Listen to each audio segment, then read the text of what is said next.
jawab pertanyaan-pertanyaan Anda, Good News Shell ya, di Saber Hamenja. Cie.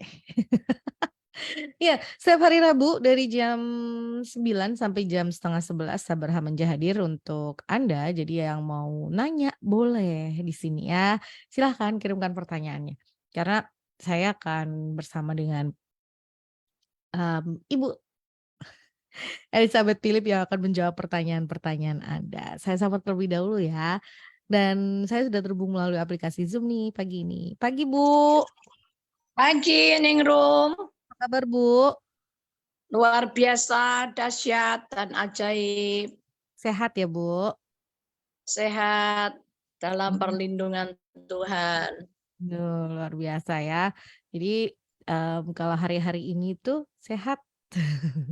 Itu adalah sesuatu yang berharga. Selalu ada dalam perlindungan Tuhan. Amin. Nah, buat Anda yang mau tanya, boleh kirimkan melalui WhatsApp di 081 225 225 949. Nomor ini juga bisa buat telepon WhatsApp atau di 081 575 800 949. Karena sampai jam setengah 11 nanti atau pukul 10.30 program Sabar Menjanya masih akan menemani Good News Family.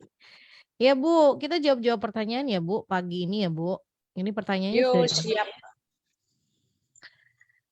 Selamat pagi Bu, saya kok nggak bisa nangis ya Bu, kata gitu. Gampang kok mau nangis itu. Pertanyaan atau pernyataan saya nggak tahu Bu.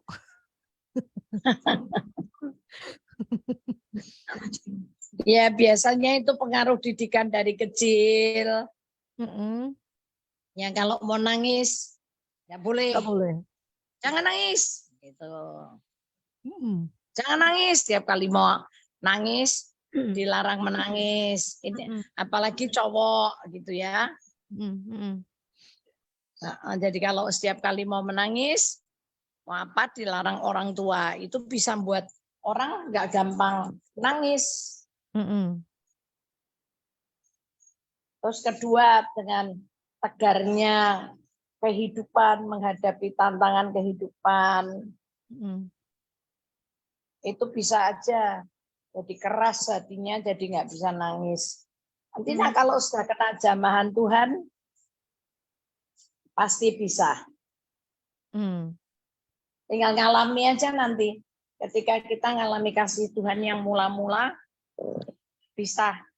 kita bisa nangis. Saya pernah ngalami kasih mula-mula belum?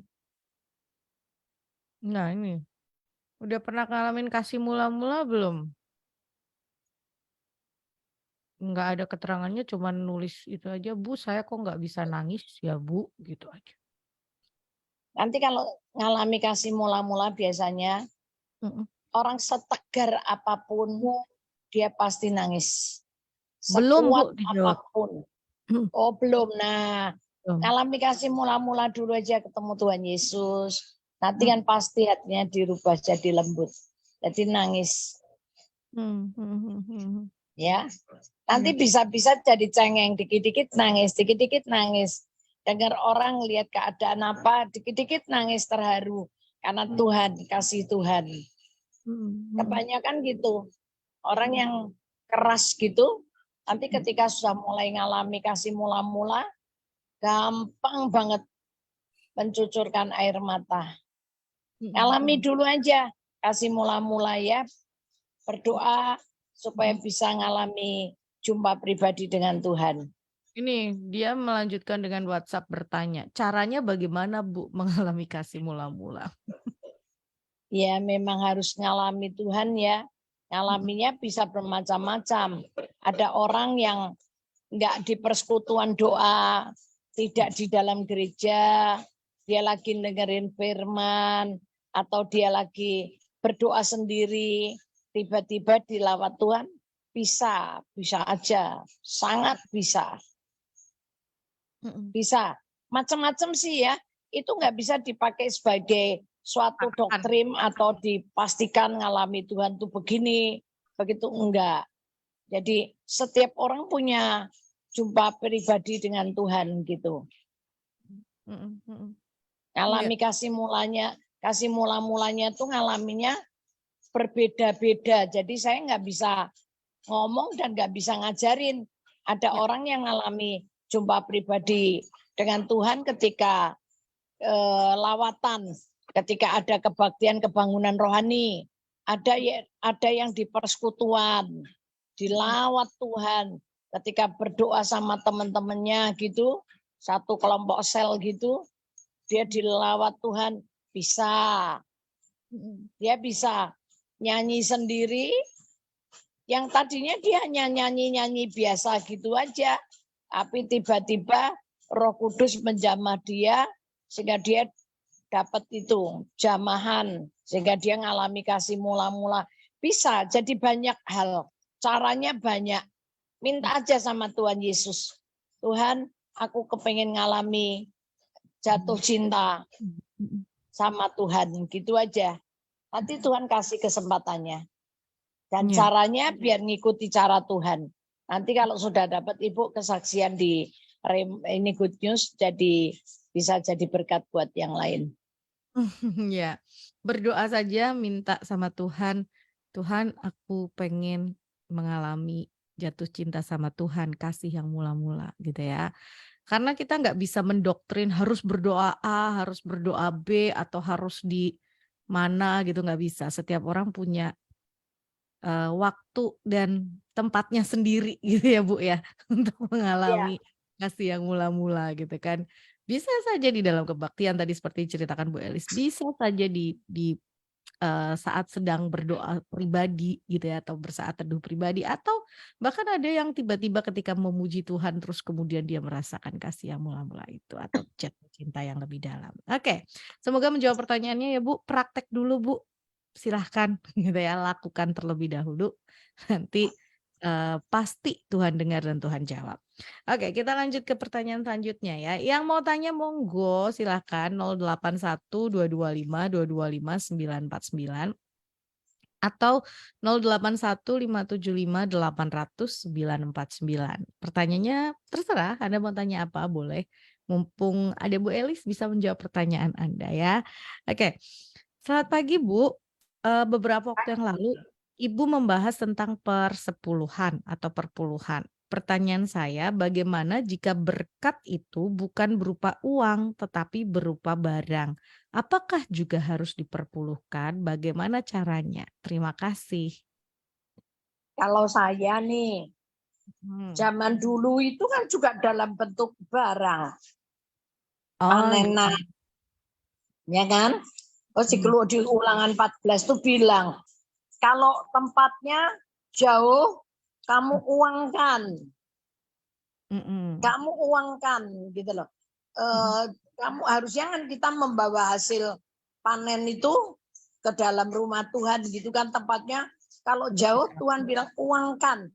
Di ulangan 14 itu ayat berapa ya Ningrum? Hampir terakhir kok.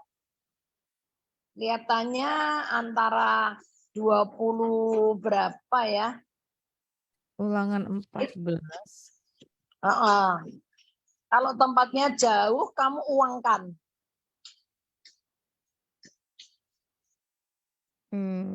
Oh ya, ayat 14, ulangan 14 ayat 24 dan 25. Saya bacakan ya. Apabila dalam hal engkau diberkati Tuhan Allahmu, jalan itu terlalu jauh bagimu, sehingga engkau tidak dapat mengangkutnya, karena tempat yang akan dipilih Tuhan untuk menegakkan namanya di sana terlalu jauh dari tempatmu. Maka haruslah engkau menguangkannya dan membawa uang itu ke dalam bungkusan dan pergi ke tempat yang akan dipilih Tuhan Allahmu. Itu, Jadi Bu. jelas ya. Kalau saya nih misalnya saya dapat mobil. Ya, saya tahu harganya mobil berapa ya. Nanti kalau saya dapat uang, saya ambil perpuluhan. Hmm. Mm, mm. Oke. Artinya karena memang ini barang ya dihitung seharga berkat atau seharga barang tersebut gitu ya. Terus kemudian diambil perpuluhannya. Seperti itu ya Bu ya. Iya. Mm, mm, mm, mm. Oke. Ya, semoga jelas menjawab pertanyaannya ya. Kamu bertanya tentang kalau berkat berupa barang. Dulu juga barang gitu kan. Karena yang disebut dulu itu kan adalah, dari hasil panen gitu ya, hasil kebun, hasil ladang gitu dan ya diambil 1/10 dari hasil itu. Oke. Saya juga sering kali dapat buah Mhm, dari pohon yang buah mhm, sulung gitu. Kalau saya dapat di tahun pertama dapat buah ya saya kirimin lagi. mmm, mhm mhm mhm. Tapi Bu kalau yang misalnya kayak hasil panen gitu kan, itu kan jelas ada ininya diambil barang gitu bisa langsung ya? Bisa, Ya dalam artian tadi seperti buah gitu ya, terus langsung diambil buahnya diambil 1/10. bisa. Mhm mhm mhm mhm. Mm-mm.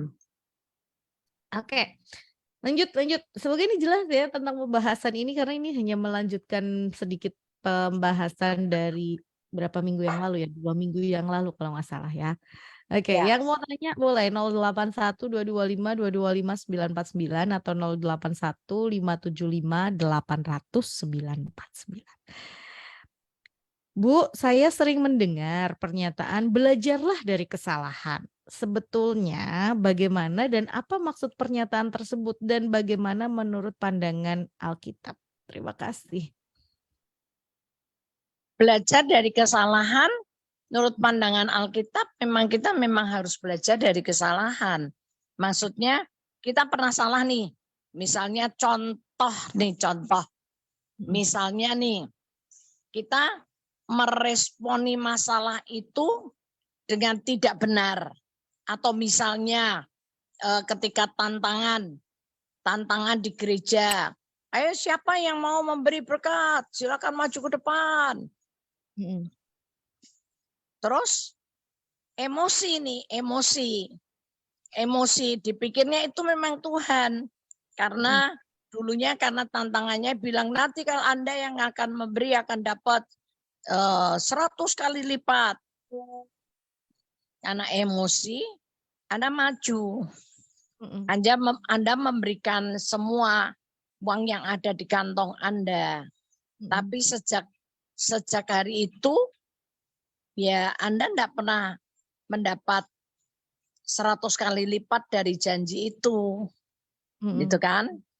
Ya, akibatnya anak istri Anda mengalami masalah dan mhm, keuangan menghadapi masalah karena kebutuhan bulan itu nggak terselesaikan, akhirnya ngutang, bulan depannya juga nggak terselesaikan, sampai 8 bulan berturut-turut itu malah terjerat dengan masalah keuangan yang nggak pernah selesai. Dan itu mengakibatkan pertengkaran suami istri dan mhm, kekacauan keluarga. Nah dari kesalahan itu belajar. Oh, kalau gitu lain kali itu nggak semua tantangan itu kita harus emosi, kita mhm, tenang dulu. Bahkan ketika dapat tantangan, kalau rasanya disuruh Tuhan, diem dulu coba. Pulang dulu sampai rumah. Kalau sampai di rumah masih hatinya diuplek-uplek Tuhan, sampai 2 hari masih diuplek-uplek, ya wis serahno ke Tuhan. Gitu aja. mhm, Itu lebih aman mhm, ya, dan itu kita belajar. Yang kedua, misalnya ada satu hamba Tuhan, sebetulnya panggilan dia itu bukan jadi gembala sidang, mhm, tapi panggilan dia itu penginjil. Karena ketika dia menginjil kemana-mana tuh dia jadi berkat banyak buat orang. Tapi mhm, setiap kali saya ini mengingatkan dia, kamu mhm, panggilanmu penginjil lo ya, jangan jadi gembala lo ya. Setiap kali dia ditawarin orang jadi gembala. Ayo kamu jadi gembala. Setiap kali saya mengingatkan dengan suami, kamu bukan panggilanmu, bukan gembala lo ya, penginjil lo ya, gitu kan. mhm, Selama ada kami, dia bertahan. Tapi satu kali pelayanan dibuat sama Tuhan terpisah, mhm, terpencar gitu ya. Dia ke A, saya ke B misalnya gitu. Akhirnya tiba-tiba dia jadi gembala. Jadi gembala, dan ketika jadi gembala itu saya nggak pernah ngelihat gerejanya dia maju. Nggak pernah.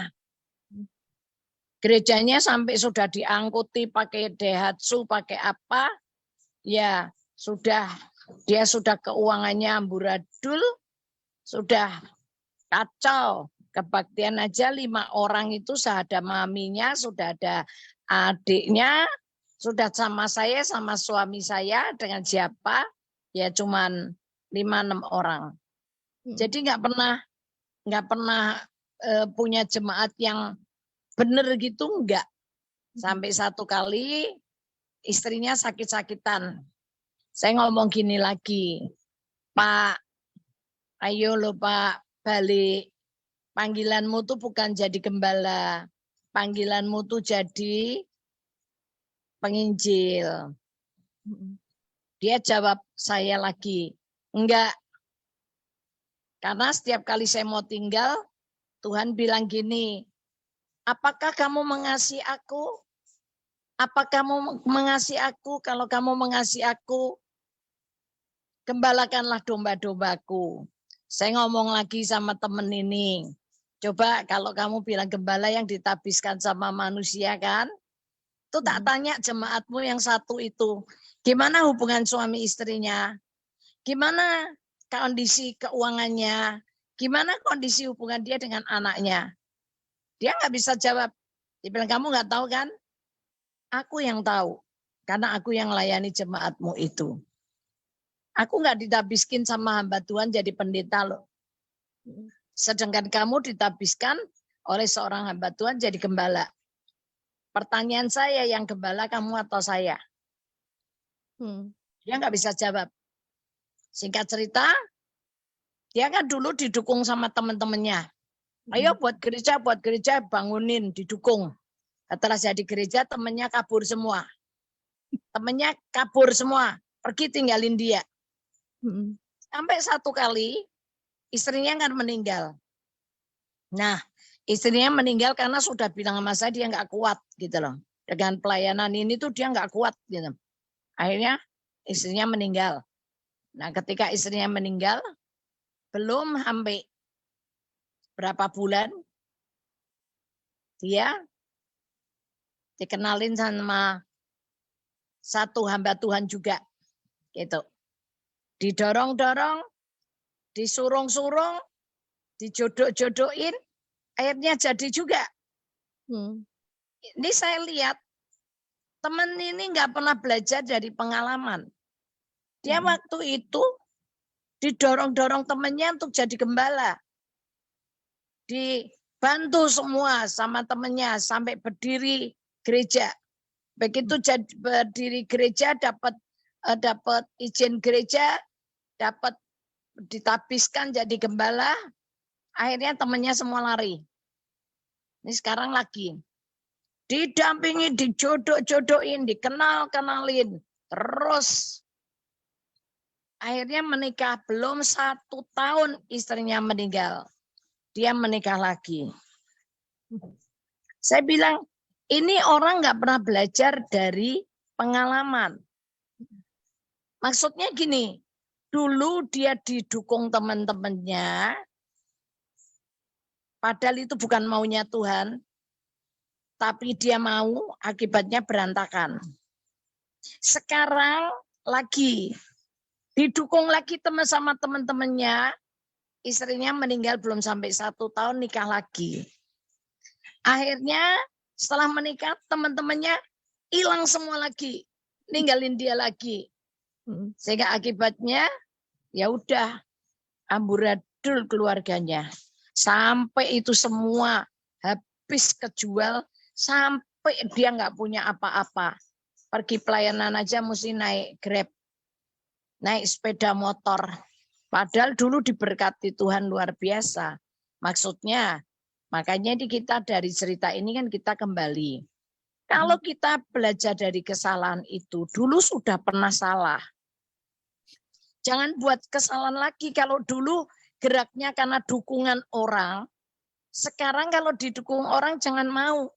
Makanya saya punya prinsip kan, Saya punya prinsip walaupun banyak orang dukung saya, kalau bukan dari Tuhan saya pasti nggak mau.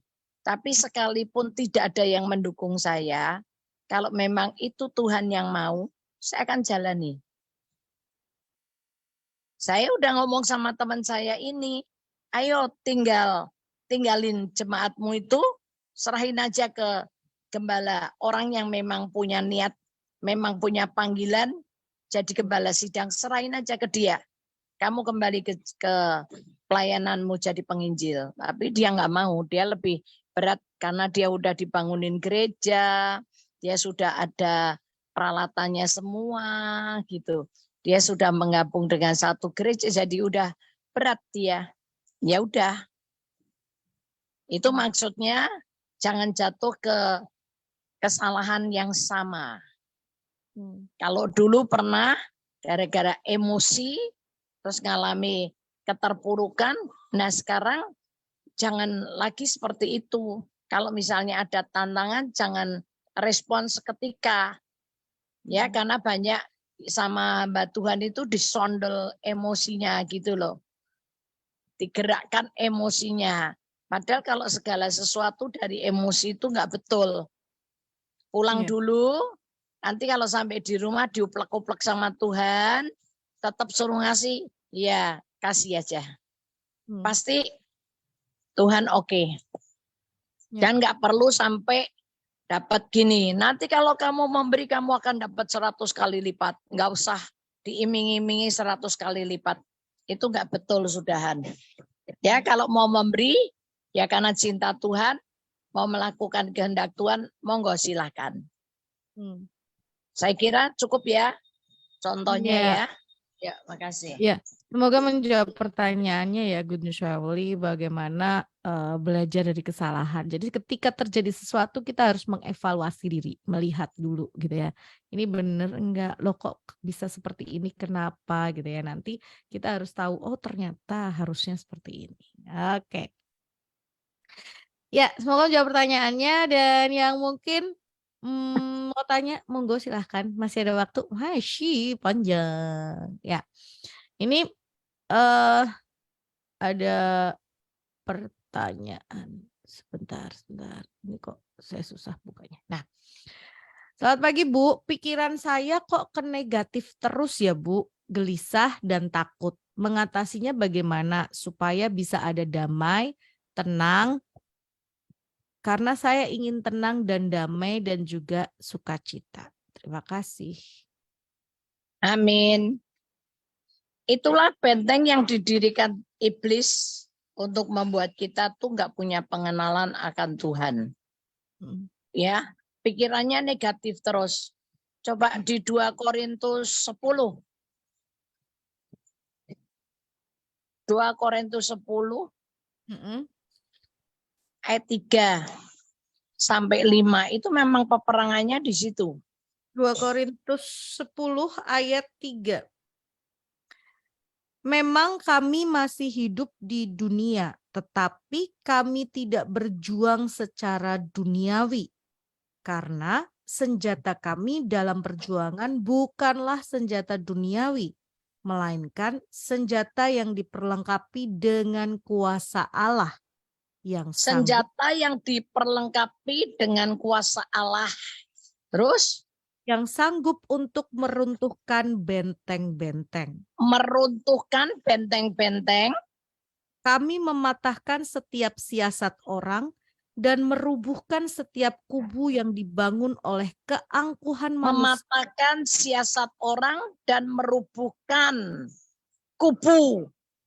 Terus yang dibangun oleh keangkuhan manusia untuk menentang pengenalan akan Allah. Iya. Kami menawan segala pikiran dan menaklukkannya kepada Kristus. Menawan dan menaklukkannya kepada Kristus. Ketika kita ini punya pikiran negatif, ditawan itu pikiran negatif itu, ditaklukkan kepada Kristus. Maksudnya gimana? Ucapkan perkataan Kristus yang positif, yang benar. pikirannya yang tadi negatif diikat, ditawan dalam nama Yesus. Aku ikat semua pikiran negatif, roh keresahan, kegelisahan, ditawan. Lalu ditaklukkan kepada pikiran dan perasaan Kristus. Caranya yang memperkatakan perkataan Kristus yang benar, yang mulia, yang indah. Perkatakan. Ini memang cara iblis itu seperti itu. Satu kali saya disuruh Roh Kudus ketemu ke rumah papi saya.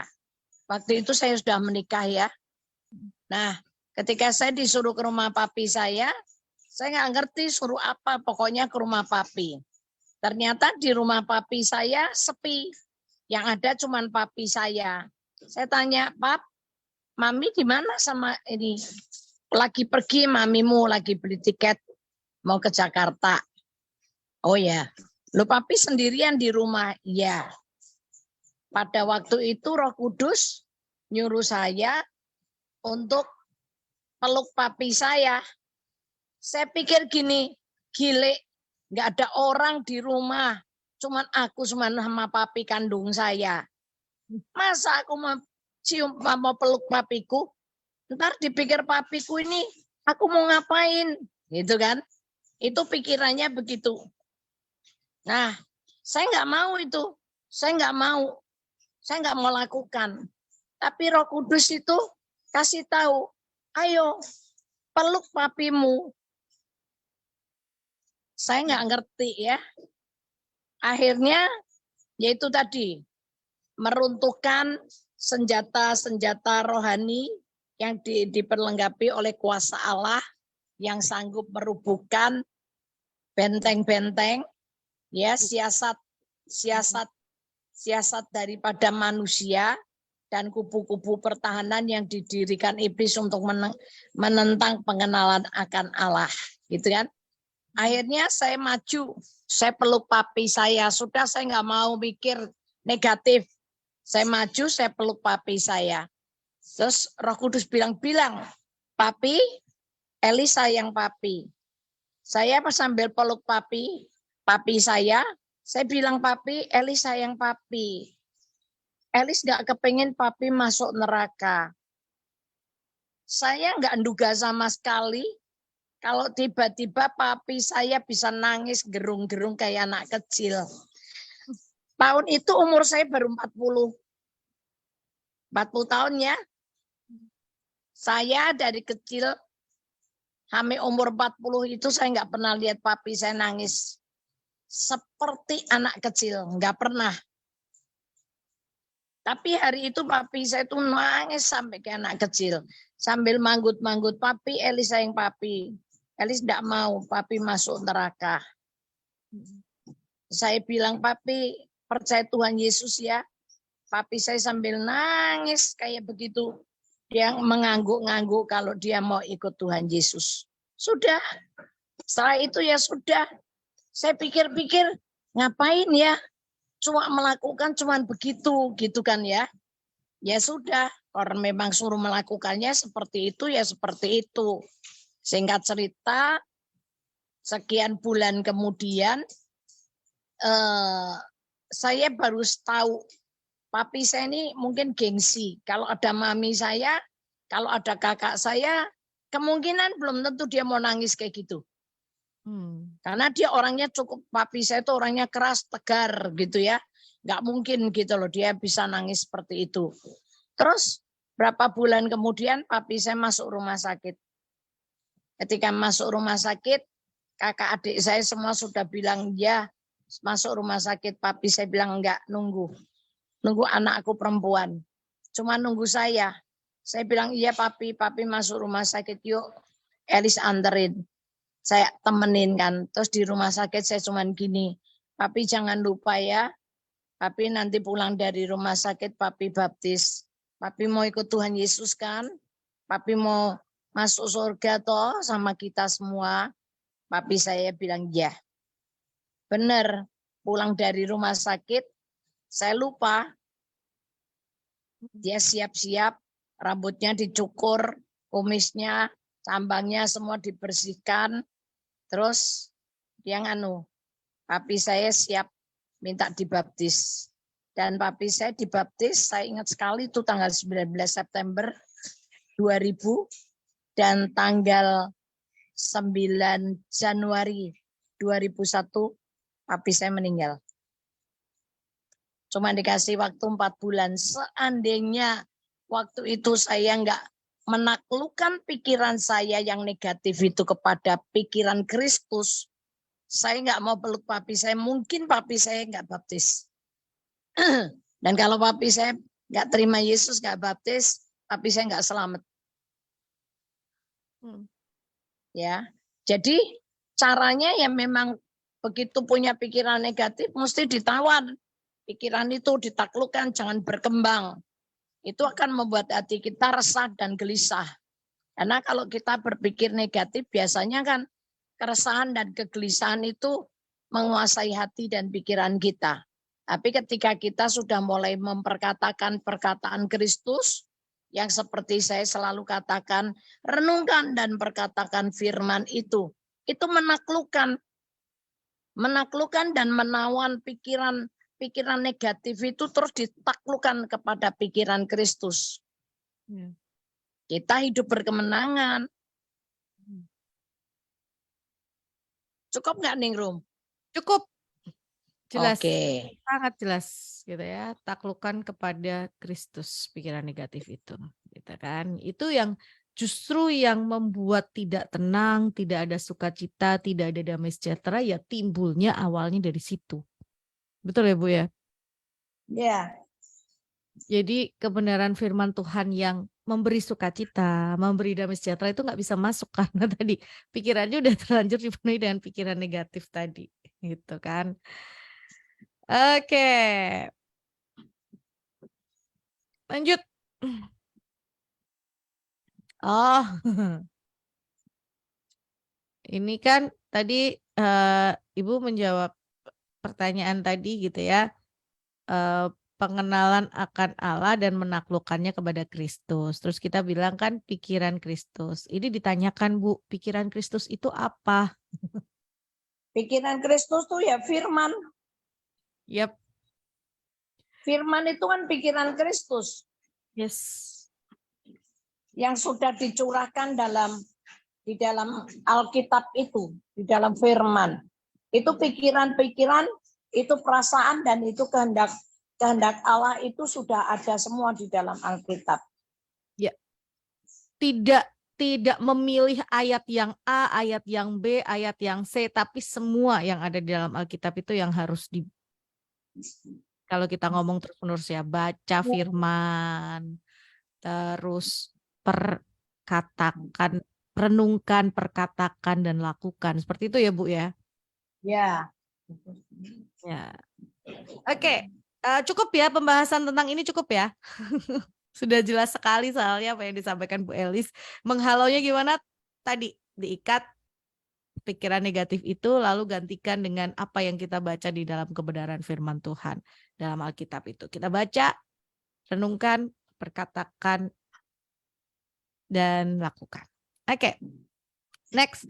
Pertanyaan selanjutnya. Selamat pagi Bu Elis, selamat pagi Ningrum pagi. Mau tanya, apa perbedaan persembahan antara Kain dan Habel? Mengapa persembahan Kain tidak atau kurang berkenan di hadapan Tuhan? Lalu pertanyaan kedua, Bu Elis, sebenarnya persembahan yang bagaimana yang harus kita kerjakan supaya berkenan atau diterima Tuhan? Terima kasih Bu Elis, terima kasih Ningrum, sama-sama. Sebetulnya perbedaan antara persembahan atau korbannya Kain dengan Habil itu, Habil itu tahu memberi yang terbaik buat Allah. Dan dia memberikannya dengan hati yang bersyukur. Kalau Kain itu memberikan bukan apa yang Tuhan kepingin, dan dia melakukannya bukan dengan hati yang tulus. Perbedaannya itu aja. Kalau nanti mau dijabarkan itu panjang sekali. Ya. Jadi khotbah.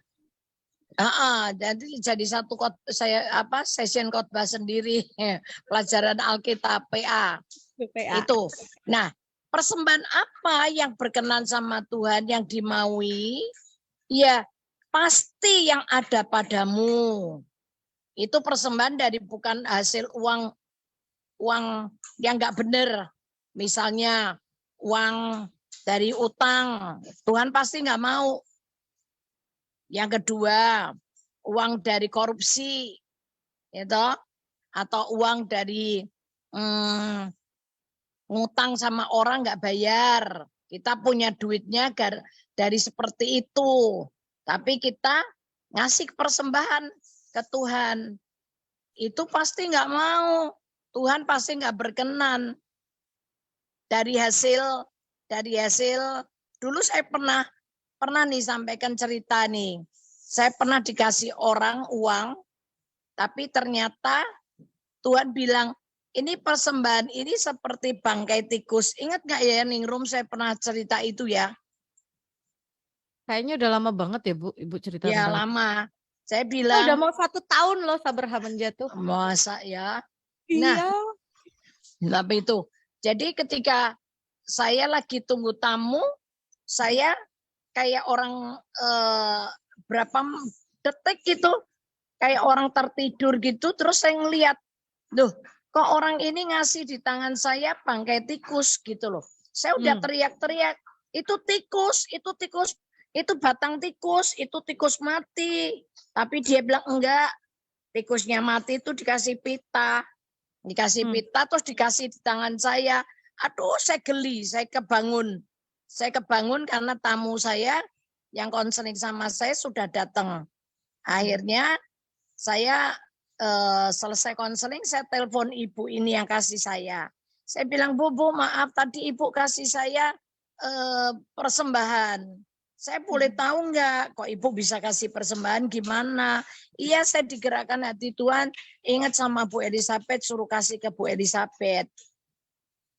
Terus saya tanya gitu, dia cerita, iya saya bungakan uang saya. Dari hasil bunga itu saya bisa bantu pendeta-pendeta untuk pelayanan. Itu kan. Kalau enggak saya nggak bisa beli pakaian, Bu. Saya nggak bisa beli perhiasan, saya nggak bisa beli kosmetik. Jadi caranya saya bungakan uang itu 10-20%. Hasilnya saya bagi-bagi ke pendeta-pendeta supaya ada mereka punya uang gitu. Nah, untuk penginjilan dan sebagainya. Waduh, saya kaget. Tuhan bilang, ini persembahan ini seperti bangkai tikus di hadapan Tuhan. Busuk dan gak berkenan sama Tuhan. Satu kali saya di Amerika, ada orang kasih saya persembahan. Lalu dia bilang gini, Bu, saya ini tiap hari nyuri uang suamiku, Bu. $5, $2, saya curi. Saya kumpulkan, saya pakai untuk bantu pendeta-pendeta dari Indonesia kalau datang. Kalau enggak begitu toh Bu, saya enggak bisa bantu pendeta-pendeta yang datang dari Indonesia. Langsung persembahan itu saya kembalikan, maaf saya enggak terima. Ngapain? Kamu mencuri, lebih baik kamu enggak usah memberi saya daripada kamu mencuri. Kamu pikir ini persembahan berkenan sama Tuhan? Enggak ya. Lebih baik bukan dari hasil curian. Kamu mau ngasih $1, $2, 10.000, tapi itu benar dari hatimu yang paling dalam. Dan itu dari uang kamu kerja dengan benar.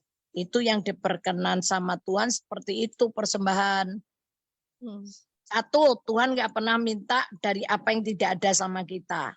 Yang diminta sama Tuhan apa yang ada pada kita. Berikan apa yang ada sama kita, nggak usah cari-cari, nggak usah berkelebihan, ya udah adanya berapa ya sudah dikasih. Yang kedua itu dari hasil yang benar. Pasti Tuhan berkenan. Ya, mungkin itu jawabannya cukup, Ningrum, jelas. Ya. Jelas sekali. Apa yang ada pada kita, nggak usah itu tadi sebetulnya di awal tadi kita udah ngomong gitu ya, nggak usah termakan emosi ingin memberi lebih gitu ya, tapi sebetulnya nggak ada. Tapi yang Tuhan mau tuh hatinya tulus memberi apa yang ada pada kita, ya udah berikan itu. Dan itu yang berkenan di hadapan Tuhan. Semoga menjawab pertanyaannya ya Bu, yang sudah bertanya tadi. Terima kasih sudah bergabung. Nah, next. Oh ya, masih yang mau WhatsApp boleh, masih bisa. Telepon juga boleh deh, telepon yuk. 081 225 225 949 atau 024 84 55 949 ya. Karena waktu kita masih ada, masih dong sampai nanti jam 10:30 kita masih ngobrol bersama dengan Bu Elis. Pertanyaan-pertanyaan Anda akan kita jawab. Kalau nanyanya nanti atau besok atau udah selesai sabar hamanjanya, Ningrum nggak bisa jawab. Oke, next. Bagaimana cara menghadapi orang yang merasa dirinya paling hebat, paling benar? Kadang capek ngadepin orang macam ini, Bu. Kesabaran rasanya jadi habis. Terima kasih buat sarannya, Bu. Sebentar diulang nih Rum. Gimana? Dari pertama ya, Bu. Gimana? Bagaimana cara menghadapi orang yang merasa dirinya paling hebat, paling benar? Kadang Oke. capek ngadepin orang macam ini, Bu. Kesabaran rasanya jadi habis. Terima kasih buat sarannya ya, Bu. Ya. Ngadepin orang yang merasa dirinya paling hebat dan benar, ya enggak usah capek-capek. Ngapain kita capek? Dengerin aja. Terus gini, ya diemin aja. Kalau kita masih bisa ngomong, ya oke. Kalau nggak bisa diomongin lagi, ya udah nggak usah berdebat.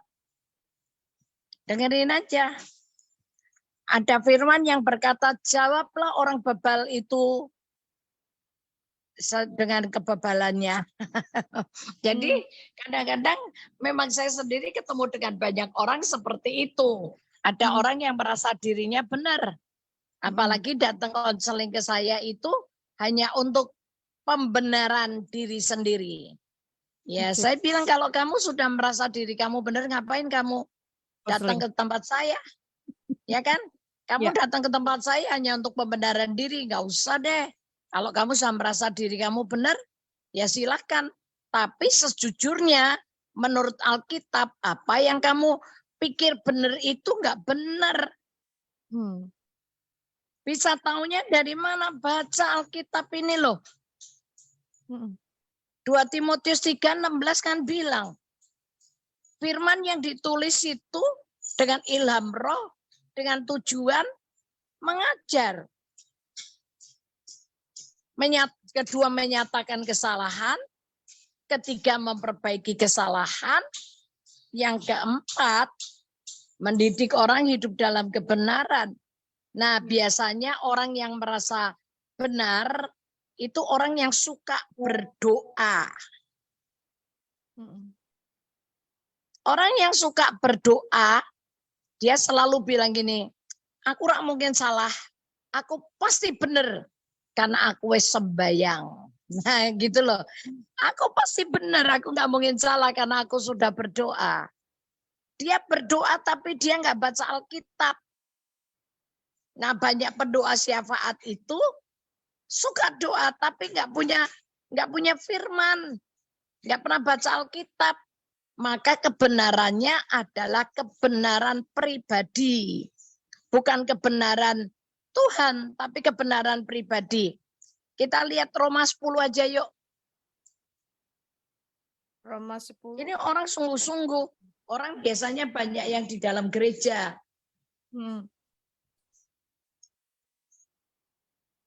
Roma 10 ayat 2.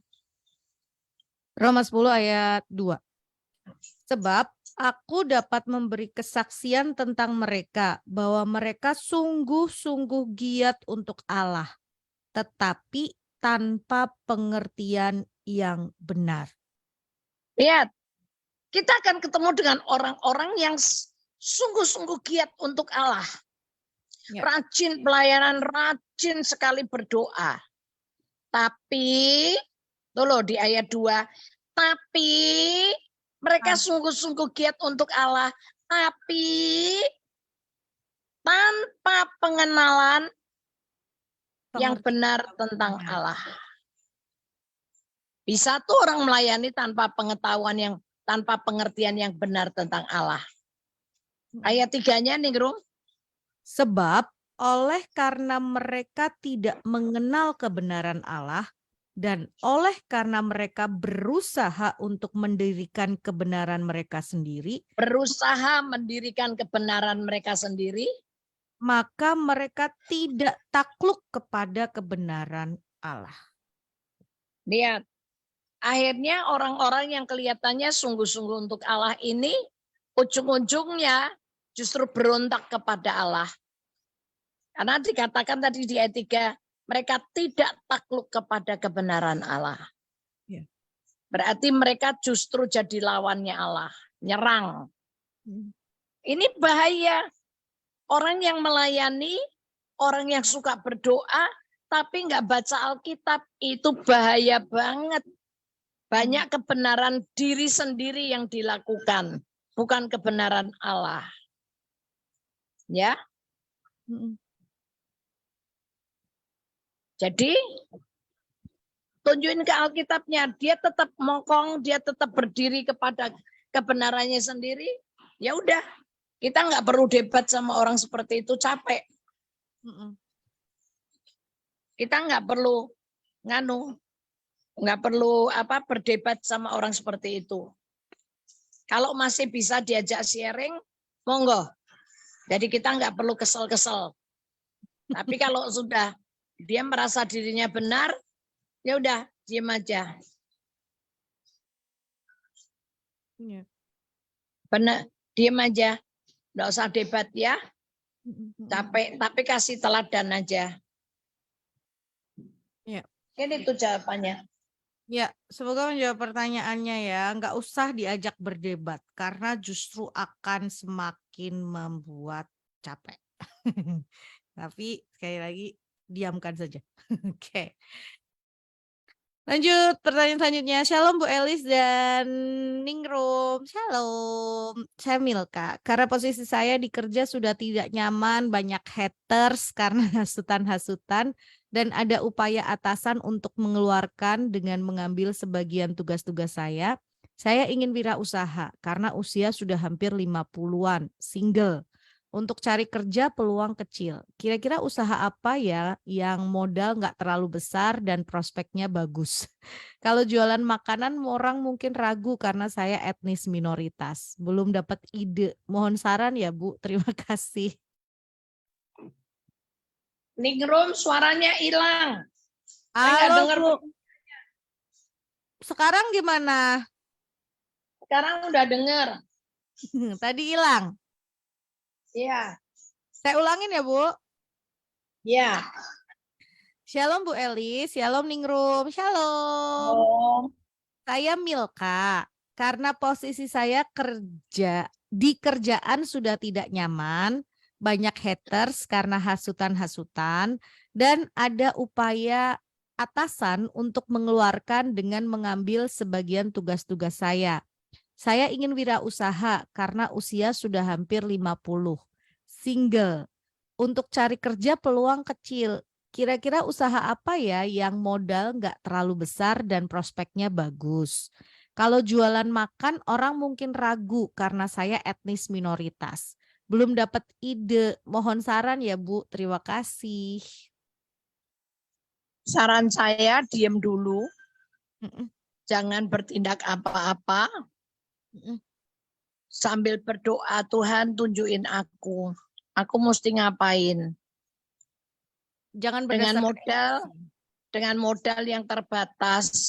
Ya kan? Kita nggak bisa sembrono kan. Kita jadi harus benar-benar berhikmat. Dapat yang mana gitu loh kerjaan. Bisa aja ibu bekerja mungkin hanya jadi makelaran jual apa gitu kan. Ada teman yang membutuhkan apa. ada barang apa yang mau dijual, Ibu jadi maklar aja juga bisa, nggak harus pakai modal. Pokoknya bekerjanya dengan iman aja dan ngikuti Tuhan mau. Ya. Nanti bantu teman, misalnya teman ada perlu apa, nah nanti tinggal cari informasi di mana. Itu aja. Kerjaan itu sebetulnya banyak kok. Dan itu menghidupkan, ada kesaksian banyak teman saya yang dari hanya sebagai dia nggak kerja, tapi setiap kali ada kompor-kompor bekas itu dia betulin, akhirnya jadi bagus lagi dijual. Ya untungnya dia hasil daripada dia memperbaiki kompor yang udah nggak kepake jadi baik. Itu ada orang yang susah gitu ya, nggak punya pekerjaan, dia hanya melakukan sesuatu yang sangat sederhana lah, itu bisa ada aja. Ya. Ada aja rezeki yang Tuhan kasih.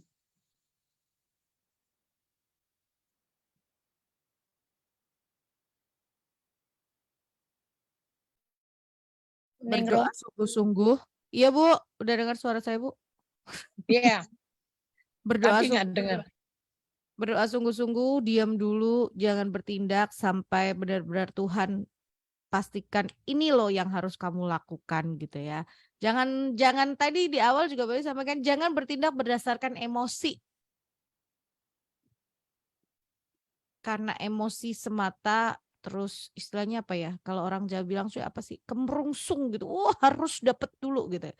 Jangan berdasarkan hal itu, tapi benar-benar harus apa ya? Bisa dibilang sesuai dengan ininya.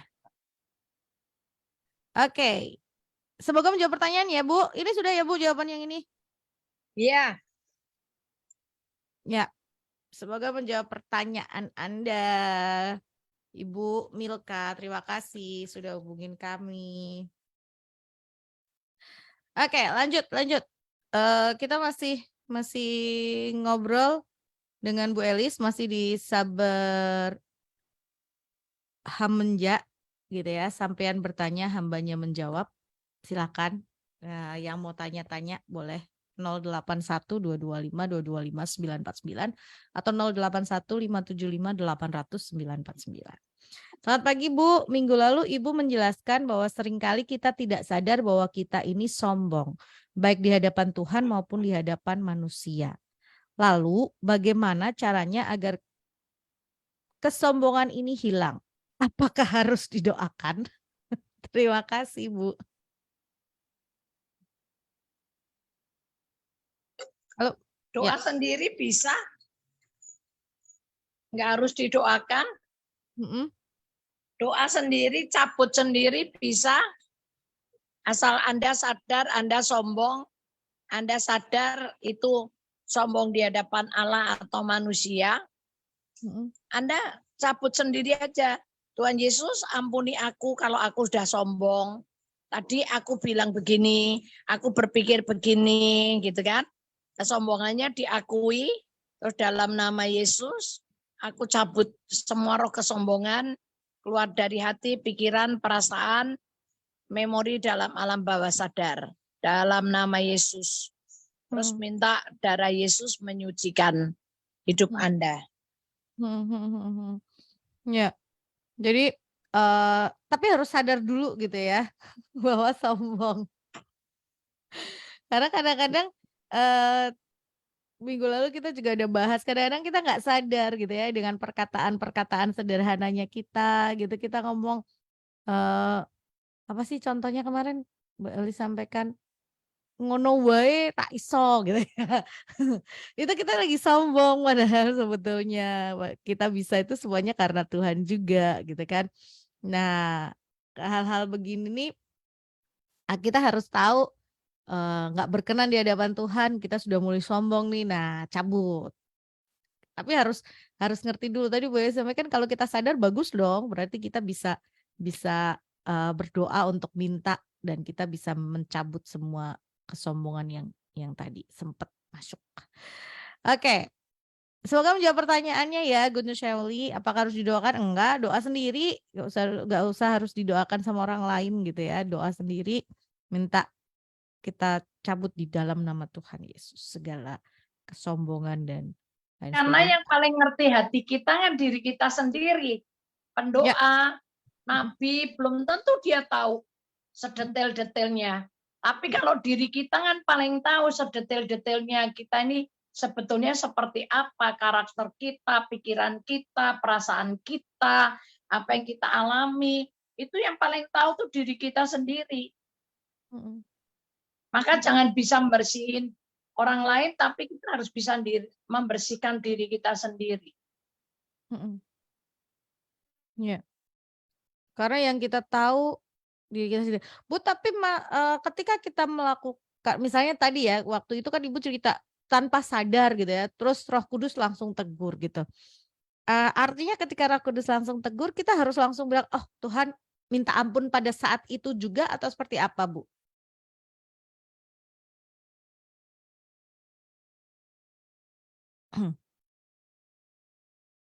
Halo, Bu? Ningrum, Ya. ketika Roh Kudus ingatkan kita, Mhm, kita langsung cepat minta ampun. mhm, Seperti yang dikatakan 1 Yohanes 1 ayat 9, ampuni aku Tuhan, aku sombong. Gitu loh. Ampuni aku Tuhan, aku bertobat dalam nama Yesus. mhm,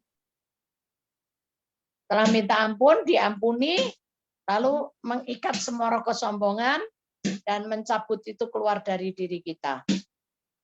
ya. Itu Ningrum. Oke, ya. Jadi pada saat Roh Kudus ingatkan, ya harus langsung sadar dan kita harus langsung, oh Roh Kudus ampuni, Tuhan ampuni aku tadi sombong, gitu ya. Langsung diakui dan minta ampun. Oke, semoga bisa menjawab pertanyaannya. Selamat pagi, shalom Ningrum, shalom Bu Elis, pagi, shalom. Bentar, ini saya baca dulu. Ada WhatsApp yang masuk, saya bingung bacanya gimana. Oke, saya mau tanya. Anak saya, kalau ada orang yang nyalahin anak saya dan anak saya tahu bahwa Tuhan itu pembalas. Masalahnya bolehkah kalau anak saya itu ngomong, Tuhan bales no Tuhan. Seakan-akan anak saya memerintah Tuhan untuk membalas. Bagaimana itu Bu Elis kalau begitu? Terima kasih. Dinasehatkan, kita sudah tahu bahwa Tuhan itu akan membalaskan kejahatan itu dengan kejahatan. Ya. Jadi tapi kita nggak perlu minta atau nggak perlu kita menyuruh atau memerintahkan Tuhan untuk membalas. Tanpa diperintah Tuhan akan membalaskan kok. Hmm. Kalau kita yang memerintahkan seperti itu kan berarti lebih ketahuan kalau hati kita ini nggak bagus. Kita Yang belum bisa Tuhan mengampuni. ya belum bisa ngampuni, nggak rela, nggak terima. Terus Ya. jadinya ngomong Gen Tuhan sing bales Hmm. misalnya gitu. Kita ngomong gitu aja nggak boleh kok. Hmm. Apalagi bilang Tuhan baleskan itu kejahatan. Kayak merintah Tuhan nggak boleh. Hmm. Dinasehati nggak boleh. Hmm. Ya kita tahu bahwa Tuhan yang akan membalas, tapi ya udah biarkan waktunya Tuhan gitu ya. Ketika kita bilang seperti itu, ben Tuhan yang balas itu artinya kita masih belum rela tadi ya, belum rela, kita masih belum menerima keadaan atau kondisi itu. Padahal selama ini kita dengar gitu ya dari kalau kita ngomongin tentang siarannya Saberha Menja itu beberapa kali kita selalu mengatakan ketika terjadi sesuatu hal yang nggak baik di dalam hidup kita, malah justru kita harus apa? Ucapkan syukur gitu. Nah, tapi kalau kita malah mengatakan hal itu artinya kita malah justru masih apa ya, masih nggak terima bahwa itu terjadi. Nah, intinya nanti kalau rangkaiannya panjang ya Bu, kalau misalnya sampai kemudian kita masih nggak terima, masih nggak rela itu terjadi dalam diri kita, terus kok kayaknya Tuhan nggak bales-bales, kita kecewanya sama Tuhan loh nanti itu endingnya. Betul ya Bu? Betul, betul, betul Ningrum. Iya. Jadi kalau misalnya, apa namanya, Tuhan kan aku udah minta bales kok nggak dibales gitu ya. Nah itu kita nanti tambah tambah semakin, apa ya, semakin panjang runyam urusannya kalau begitu. Tapi, Ibu dinasehati aja bahwa, ya memang Tuhan itu bisa membalas, Tuhan memang akan membalas, tetapi sekali lagi malah justru penerimaan kita terhadap satu kondisi atau keadaan itu adalah respon yang diminta sama Tuhan. Respon kita bagaimana? Gitu. Kalau Pembalasannya Tuhan kelamaan loh. gimana Bu? Nanti pembalasan dan pembelaan Tuhan malah lama. Nggak Heeh, terjadi. iya. Ketika kita meresponnya dengan tidak benar, malah justru kita merasa pembalasan atau, pembelaannya Tuhan kok terasa sangat lama ya, tapi justru ketika kita merespon dengan benar, kita menerima dengan kerelaan, terus kita bilang, "Terima kasih Tuhan, puji Tuhan," gitu ya, kita meresponinya seperti itu, malah Ningrum, ya Bu? coba di Amsal 24 itu ayat yang keberapa ya? 17 apa 19 ya? Ketika kita Amsal ada saudara yang nggak benar, dia jatuh, kita bersyukur Tuhan berhenti, bahkan terus berbalik membalas ke kita loh. Sebentar, 24 itu ayat 17 sampai 18 ya, ya Bu? ya. Saya bacakan. Jangan bersukacita kalau musuhmu jatuh. Jangan hatimu beria-ria kalau ia terperosok. Supaya Tuhan tidak melihatnya dan menganggapnya jahat. Lalu memalingkan murkanya daripada orang itu.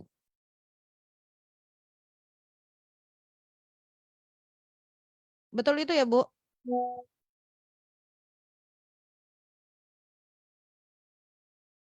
Halo? Ya,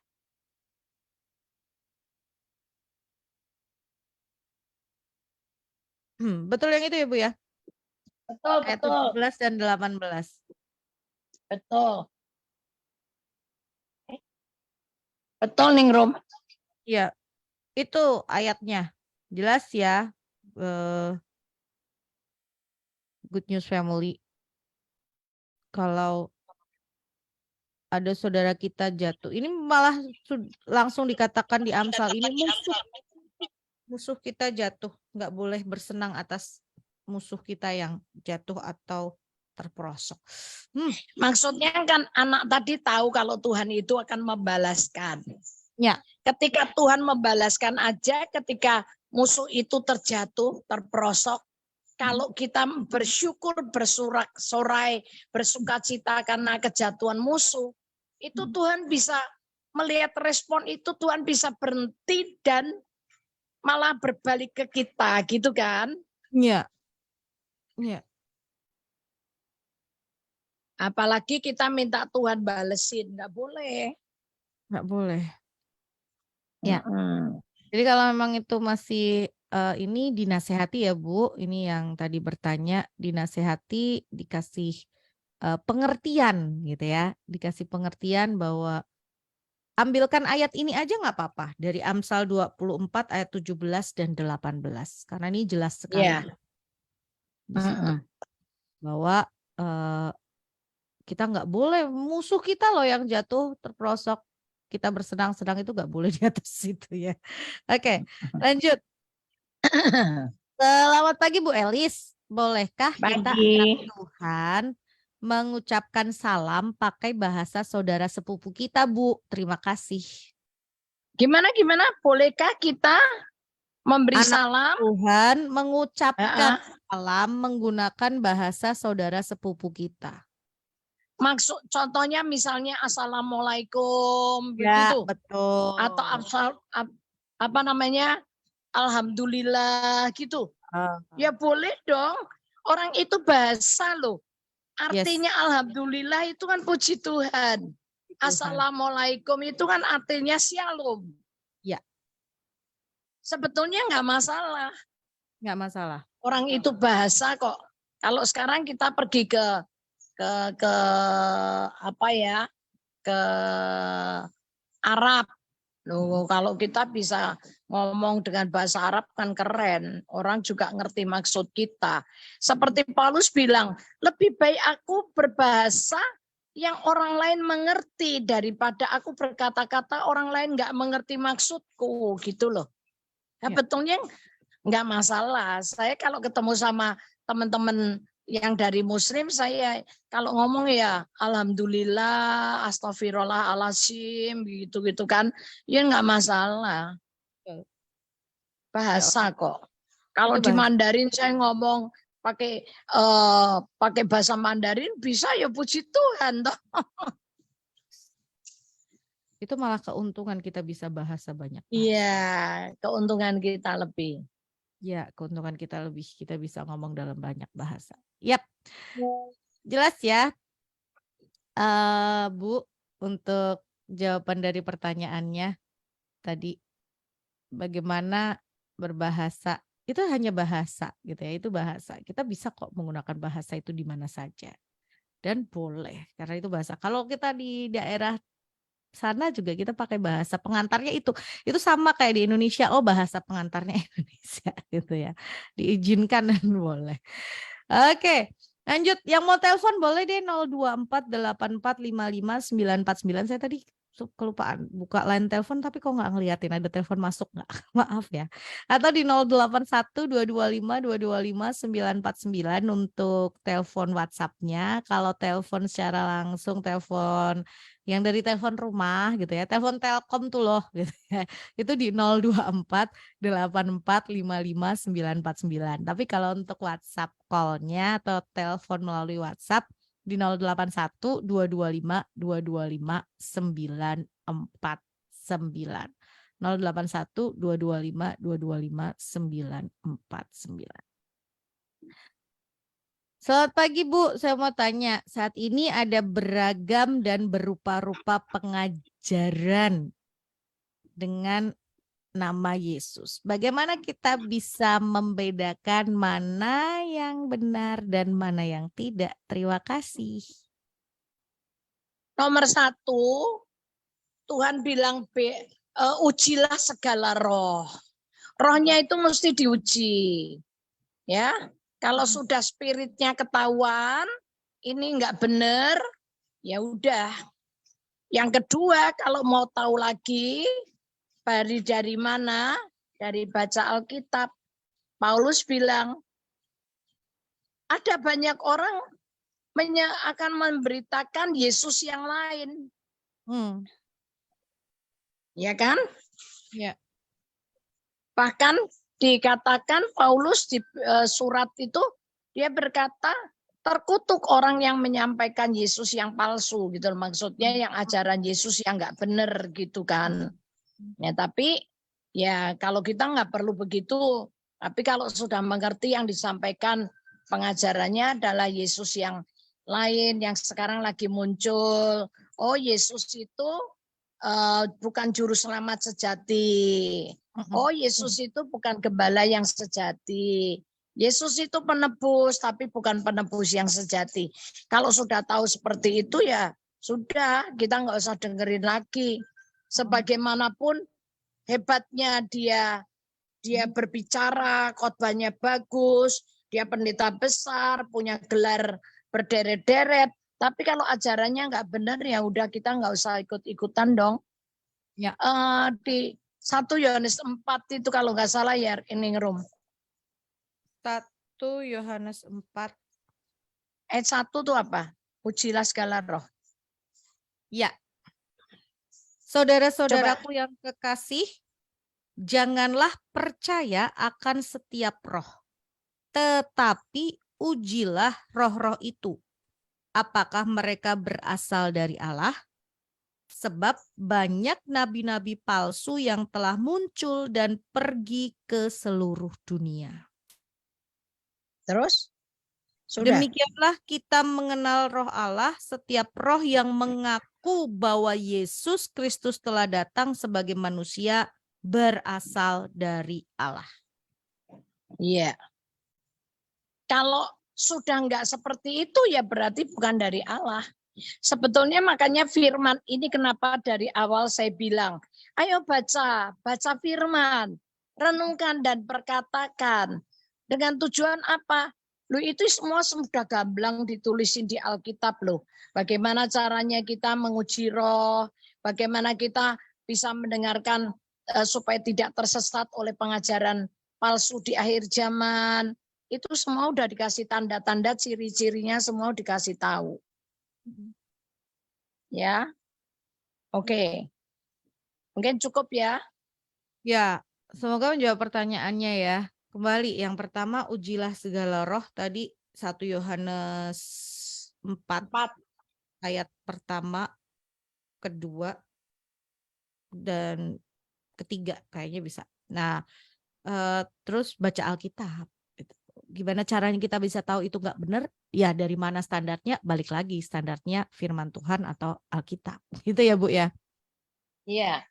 Kalau itu sudah nggak sesuai, itu nggak benar, ya sudah. Oke, tadi ada yang telepon, tapi saya nggak bisa angkat. Sekarang boleh telepon deh di 081 225 225 949. Tadi teleponnya untuk WhatsApp call-nya silahkan. Boleh telepon sekarang, saya tunggu. Ya, saya angkat. Halo. Halo. Iya. Firman Tuhan itu apa? Mazmur 23 itu ya firman Tuhan. Firman Tuhan, Bu. Firman Tuhan ya keseluruhan itu, Bu. Tadi sudah dijelaskan. Ya, Mazmur 23 itu termasuk firman Tuhan, bukan? Termasuk dong, Bu. Semua yang ada di dalam Alkitab, Ibu. Oh, semua yang ada dalam Alkitab itu firman Tuhan. Betul. Oh ya. Gitu, Ibu. Rumahnya Bu Elizabeth di mana ya? Ibu nanti saya via WhatsApp ya, Bu. Via teks gitu. ya. Terima kasih, Bu. Ya, terima kasih. Tuhan berkati. Amin. Oke. Bu, dengar nggak, Bu, pertanyaannya? Dengar. Ya, firman Tuhan itu yang mana? Mazmur 23 itu firman Tuhan. Ya sudah kamu jawab ya, ya. Benar kan, Bu? Ya benar. Benar. Karena kita tadi udah menjelaskan ya, Bu ya. Tadi kita waktu sebelum Ibu ini telepon, ini Ibu tadi yang sudah bertanya di awal sebetulnya pakai WhatsApp teks terus kemudian beliau telepon. Oke. Lanjut. Ini sudah menjawab pertanyaannya, langsung dijawab terus sama Ningrum. Ada yang mau tanya lagi silakan, masih ada waktu 10 menit. Alah, 10 menit. Lumayan loh waktunya 10 menit. Ya, Bu, tadi kan kita Bu Elis juga sempat bahas gitu ya. Memang hari-hari ini kan tadi apa yang dikatakan di firman Tuhan itu juga semakin dinyatakan gitu. Hari-hari akhir Paulus tadi katakan bahwa ada begitu banyak orang memberitakan tentang Yesus yang lain gitu ya. Artinya kita sebagai anak Tuhan harus benar-benar jeli, harus benar-benar tahu gitu. Tadi seperti pertanyaan sebelum kita terima telepon tadi, untuk tahu bahwa ini benar nggak nih gitu ya dari Tuhan atau bukan, seperti itu ya, Bu. Dan harus waspada juga ya. Ya. Ya, harus waspada, harus selalu. Bayangin, pendeta yang terkenal aja bisa tiba-tiba mengajarkan sesuatu yang menyesatkan, gitu kan? Pendeta yang dikagumi orang, yang banyak orang suka, bahkan dikatakan ini pendeta paling benar ini, paling hebat, paling benar. Itu aja bisa ngajarin sesuatu hal yang sesat. Ya. Jadi benar-benar makanya dari awal kita tuh setiap kali ngobrol dengan Bu Eli selalu sampaikan baca firman, renungkan, perkatakan. katakan, lakukan. Itu sebetulnya sebagai apa sih? Sebagai dasar buat kita dengar akan hal-hal yang lain. Kita bisa jadi tahu gitu ya. Oke, lanjut. Ada pertanyaan yang masuk. Shalom Mbak Ningrum, shalom Bu Elis, shalom. Bu, kemarin anak saya itu pergi jam 7 malam setelah belajar. Katanya mau lihat konser dalam rangka Hari Anak. Saya izinkan, tapi saya kasih pesan jam 9 sudah harus pulang. Ternyata jam 10 belum pulang, saya telepon, katanya belum selesai. Saya bilang pulang, besok kan sekolah. Bilangnya iya sebentar. Lama-lama saya kesel kan karena anak saya melanggar. Tiba-tiba hujan deras. Terus saya katain, syukur hujan kalau dikasih tahu orang tua tidak menurut. Pertanyaan saya, apa itu bentuk balasan Tuhan? Apa respon saya? Yang benar apa salah, Bu? Mohon penjelasannya. Terima kasih. Yang jujur jawabannya respon yang salah. Kok malah nyukur ke gitu loh. Kan nggak boleh, kita sebagai orang tua nggak boleh nyukurno. Nggak boleh. Ya, itu kesabaran kita yang teruji. Maksudnya kita sebagai orang tua nggak boleh ngomong gitu, syukur kamu ya. Hujan toh, nggak nurut, itu nggak boleh. Nggak boleh. Sama juga itu nanti, sama juga dengan kita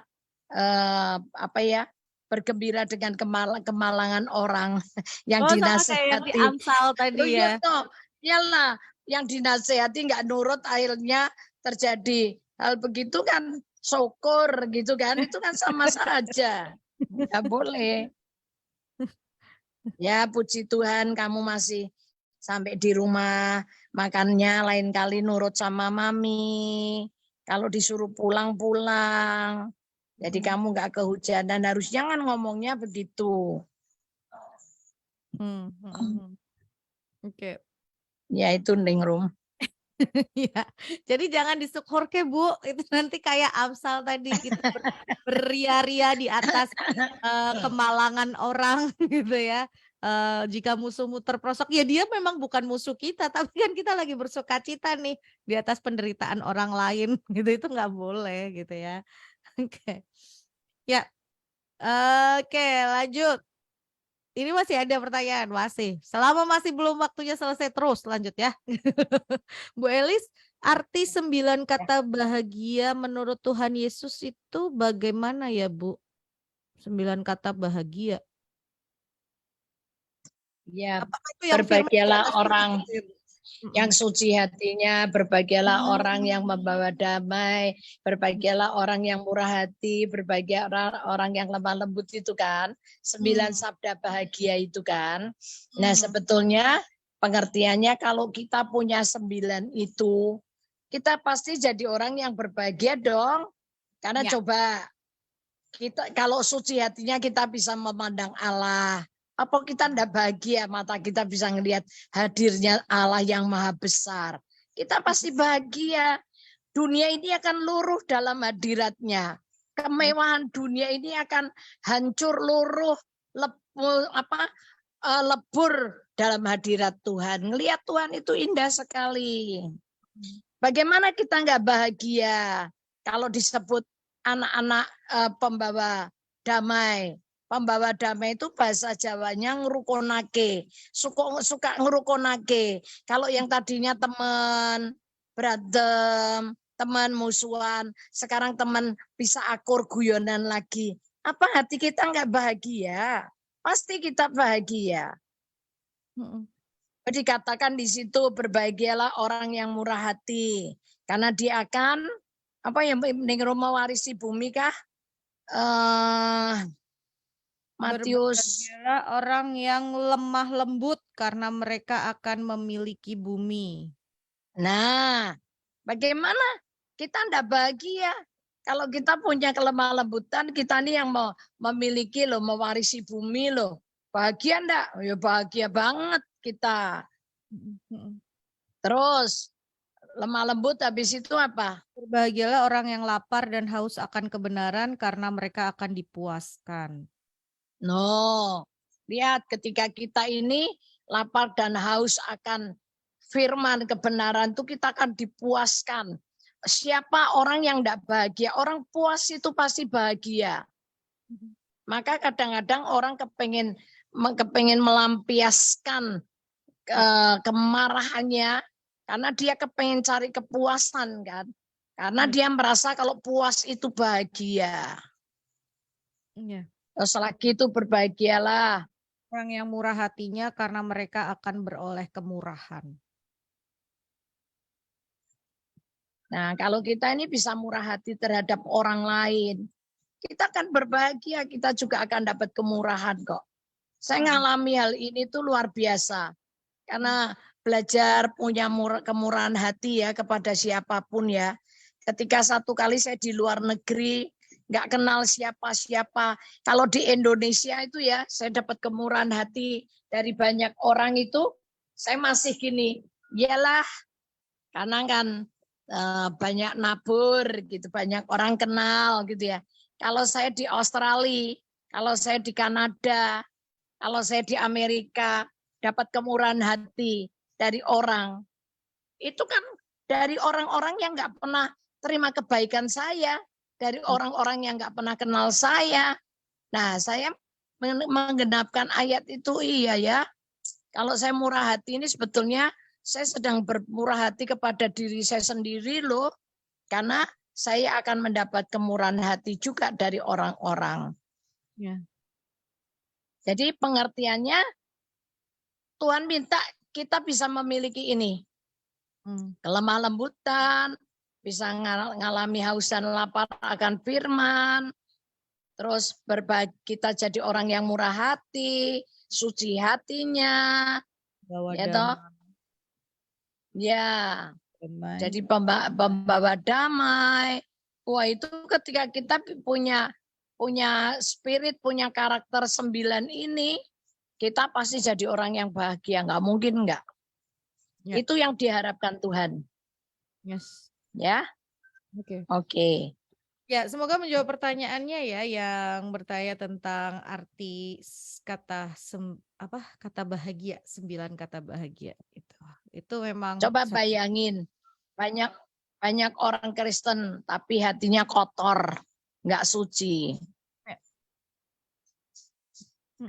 Nyimpan kemarahan, kebencian, kedengkian, ketamakan, keserakahan.